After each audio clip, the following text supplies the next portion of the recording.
Bismillahirrahmanirrahim. Assalamualaikum warahmatullahi wabarakatuh. Pada kali ini saya akan mempresentasikan tugas filosofi pendidikan Indonesia tentang perjalanan pendidikan nasional, serta yang kedua tentang filosofi pendidikan Indonesia menurut Ki Hajar Dewantara. Oke, adapun tugas ini, izinkan saya memperkenalkan diri. Nama saya Muhammad Rizal Fadilah dari kelas PPG SDP. Di sini saya tujuannya untuk memenuhi persyaratan penugasan ujian tengah semester. Oke, langsung saja. Pertama adalah perjalanan pendidikan nasional, di mana pada saat itu sejarah bangsa Indonesia tidak luput dari perjuangan pendidikan. Pendidikan di Indonesia telah ada pada tahun dan telah berdiri pada tahun 1922. Saat itu pendidikan tentunya masih dalam awasan dari penjajahan Hindia Belanda, yang pada awalnya didirikan untuk kaum pribumi yang golongan elit saja, yaitu golongan pejabat, pengusaha, dan yang memiliki harta yang melimpah. Awal tujuan didirikan sekolah di Indonesia adalah untuk kepentingan politik etnis bagi Belanda. Seiring berjalannya waktu, lahirlah sekolah-sekolah di Indonesia tanpa campur tangan Belanda yang didirikan oleh tokoh pendidikan nasional yang nanti akan kita bahas lebih lanjut. Yang pertama, perjalanan pendidikan nasional dimulai dari yang pertama, yaitu ada namanya Sekolah Bumi Putra. Sekolah Bumi Putra ini didirikan pada tahun 1854 dan dalam bahasa Belanda disebut Hollands Inland School, disingkat HIS, Sekolah Benda untuk Bumi Putra. Nah, di sini disebutkan sekolah pada zaman penjajahan Belanda ini. Sekolah ini yang pertama kali didirikan di Indonesia pada tahun 1914 seiring berlakunya politik etnis. Nah, pada masa itu pencetus sekolah pertama di Indonesia adalah Sekolah Bumi Putra, yaitu pada saat itu hanya diperuntukkan untuk kaum elit pribumi dengan bertujuan untuk kepentingan politik sama etnis, tentunya etnis kaum elit ya. Dan lalu seiring berjalannya waktu, melihat situasi tersebut, berdirilah sekolah Taman Siswa pada tahun 1922. Taman Siswa memiliki makna. Taman berarti bermain atau tempat belajar, dan siswa berarti murid.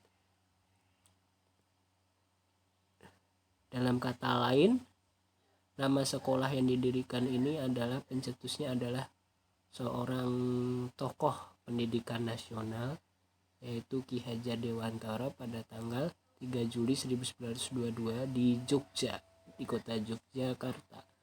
Pada waktu pertama kali didirikan sekolah, Taman Siswa ini diberi nama National Underwich Taman Siswa karena pada saat itu masih di bawah pengawasan dari Hindia Belanda, yang merupakan realisasi gagasan Ki Hajar Dewantara atau pemikiran Ki Hajar Dewantara itu sendiri bersama-sama dengan paguyuban yang disebut Slosok Kliwon. Nah, di sini ada penjelasan singkat siapakah itu Ki Hajar Dewantara. Ki Hajar Dewantara memiliki nama lengkap Raden Mas Suwodi Suryaningrat. Beliau adalah bangsawan Jawa, aktivis pergerakan kemerdekaan Indonesia, kolumnis politis, dan sekaligus pelopor pendidikan bagi kaum pribumi Indonesia dari zaman penjajahan Belanda.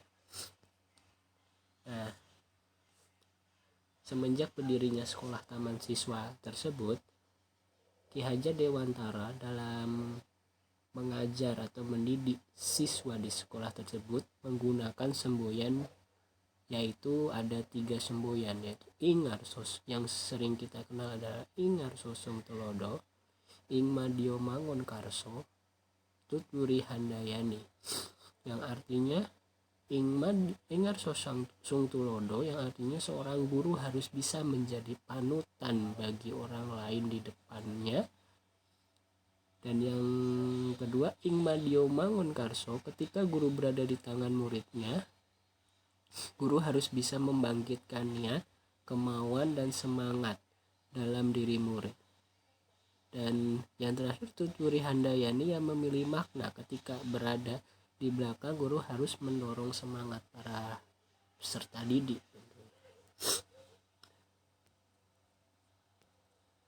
Lanjut, kemudian kita lanjutkan tentang filosofi pemikiran Ki Hajar Dewantara tentang pendidikan. Di yang sebelumnya tentang sekolah yang didirikan Ki Hajar Dewantara, yaitu sekolah taman siswa. Nah, ini akan dijelaskan lebih lengkapnya filosofi pemikiran Ki Hajar Dewantara. Gimana sih dasar pemikiran Ki Hajar Dewantara itu tentang pendidikan? Nah, yang pertama di sini ada tujuan pendidikan. Bagi Ki Hajar Dewantara sendiri, tujuan pendidikan adalah menuntun segala kodrat pada anak agar dapat mencapai keselamatan dan kebahagiaan setinggi-tingginya baik sebagai manusia maupun anggota masyarakat. Nah, kita tahu bahwa pendidikan itu sangat penting. Nah, di sini Ki Hajar Dewantara itu mengutamakan pendidikan itu sendiri kepada anak, ya, yaitu agar dapat mencapai keselamatan dan kebahagiaan setinggi-tingginya.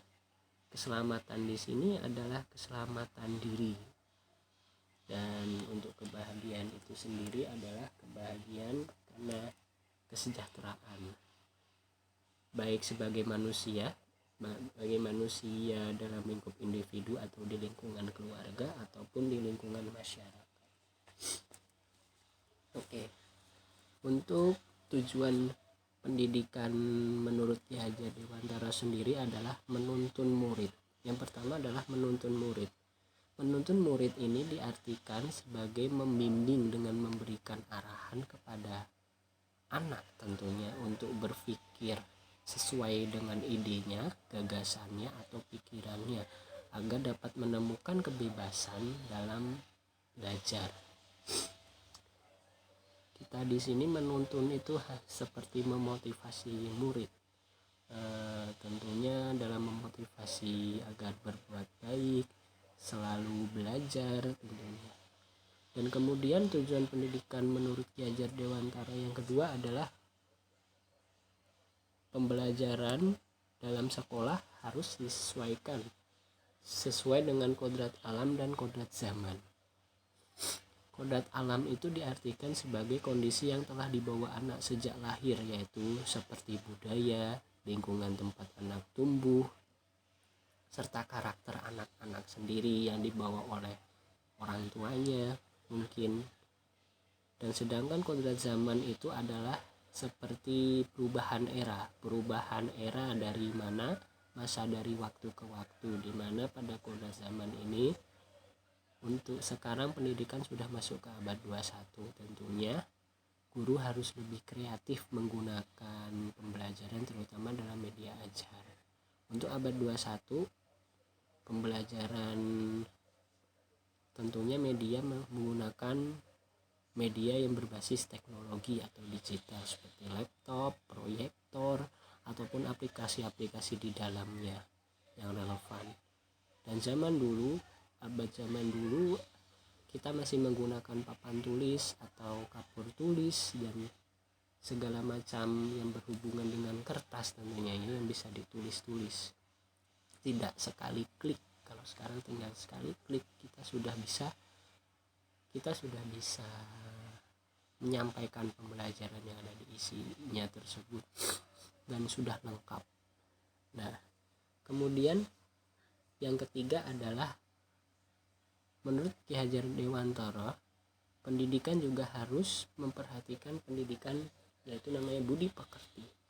Budi pekerti itu adalah dengan memberikan teladan bagi anak agar anak itu tidak hanya pintar secara akademis atau pengetahuan dengan skor yang tinggi, tetapi juga memiliki nilai karakter, watak yang baik tentunya. Itu yang disebut budi pekerti. Contohnya adalah seperti gambar di samping. Pendidikan budi pekerti ketika bertemu dengan guru mengucapkan salam, terus ketika bertemu dengan guru di sekolah, ketika berangkat kita harus salaman dengan guru tentunya. Dan ini yang sering saya lakukan dulu pada saat saya masih sekolah tentunya ya, dimana guru itu menyambut siswanya di depan gerbang, dan kemudian pada saat berangkat siswa sampai di sekolah mereka bersalaman dengan guru dengan mencium tangan dengan mengucap assalamualaikum bagi agama Islam, ataupun dengan ucapan selamat pagi bagi yang non muslim. Nah, dan ketika SMA pun juga ini diterapkan. Namun pada saat SMA saya sudah memakai kendaraan. Pada saat itu pendidikan budi pekerti yang diterapkan pada saat SMA adalah ketika ketemu dengan guru di depan gerbang, saya menuntun motor saya ke dalam sekolah hingga tempat parkir, dan kemudian setelah saya memarkirkan motor saya bersalaman dengan guru dengan mengucap assalamualaikum seperti tadi ya tentunya ya. Tapi untuk penerapan budi pekerti sendiri itu jauh, istilahnya sedikit berbeda dengan masa SD dulu. Terus kemudian menurut Ki Hajar Dewantara, pendidikan itu harus menerapkan sistem yang disebut dengan sistem Among. Sistem Among sendiri seperti kayak tadi dijelaskan, yaitu dengan mengacu kepada Ing Ngarso Sang Tulodo, Ing Madya Mangunkarso, Tun Wuri Handayani. Ing Ngarso Sang Tulodo itu adalah menjadi teladan dalam tingkah laku. Terus Ing Madya Mangunkarso itu berdialog dengan murid sebagai penuntun, istilahnya memberikan motivasi di tengah ya, dan ingin memberikan saran jika diperlukan untuk murid. Dan kemudian yang ketiga adalah Tuturi Handayani, adalah memberikan saran agar murid dapat mencipta dan berkarya, istilahnya memberikan dorongan dari belakang. Justru di sini guru dituntun menjadi tidak dituntun ya, guru itu diharuskan menjadi fasilitator murid dalam perkembangan otaknya dan dalam perkembangan dalam pembelajarannya, dan harus menjadi sarana bagi muridnya untuk berdialog ataupun mengembangkan gagasannya, tentunya saran untuk menentukan minat bakat yang dimilikinya nanti. Nah, kemudian yang terakhir menurut Ki Hajar Dewantara, yaitu dengan memahami karakter murid. Di sini memahami karakter murid, kalau dulu di pengalaman saya sekolah itu memahami karakter murid itu ada istilahnya kurikulum sebelumnya, yaitu kurikulum 2013, ada yang namanya pendidikan karakter.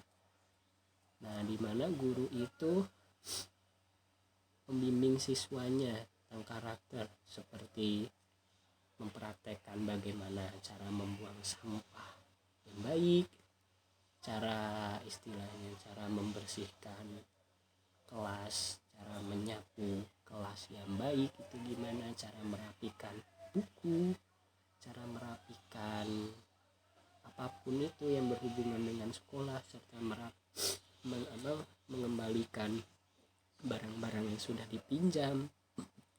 Nah, di sini karakter murid itu yaitu dengan setiap anak memiliki minat, bakat, dan sifat yang berbeda-beda tentunya. Oke, mungkin ini akhir dari presentasi saya. Terima kasih. Ada kurang lebihnya mohon maaf. Assalamualaikum warahmatullahi wabarakatuh.